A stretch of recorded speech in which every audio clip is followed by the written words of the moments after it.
উদয়পুর গোমতী জেলা কংগ্রেস দলের পক্ষ থেকে এক মিছিল ও সভা অনুষ্ঠিত হলো। বুধবার সন্ধ্যায় উদয়পুর জামতলা কংগ্রেস ভবন থেকে মিছিলটি বের হয়ে সারা শহর পরিক্রমা করার পর সেন্ট্রাল রোড স্থিত মোরারি দত্ত মার্কেটের সামনে এসে এক সভায় মিলিত হয়।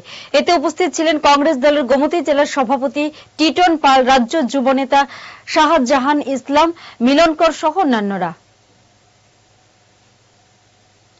2009 সালে মাধ্যমিক পাশ করার পর আমি কখনো ইতিহাস পড়িনি, কারণ আমার কাজে লাগতো যে ইতিহাস হচ্ছে মৃত ব্যক্তিদের কাহিনী, তাই আমার কাছে ইন্টারেস্ট ছিল না, আমি ইন্টারেস্ট পাইনি, আমি ইতিহাস পড়তাম না।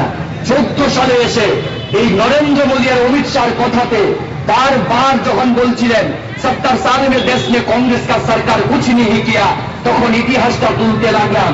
ইতিহাস ঘেটে ঘেটে দেখলাম যেই নরেন্দ্র মোদী বলেছেন 70 বছরে কংগ্রেস কিছু করেনি। 1950 সালের 17 সেপ্টেম্বর নরেন্দ্র মোদী গুজরাটের যেই হাসপাতালে জন্মগ্রহণ করেছেন, 1948 সালে সেই হাসপাতাল তৈরি করেছেন পণ্ডিত নেহেরু দেশের প্রধানমন্ত্রী হবার পর। জুড়ে থাকে বাঁধন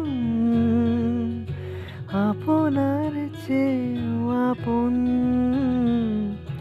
জুড়ে থাকে বাঁধন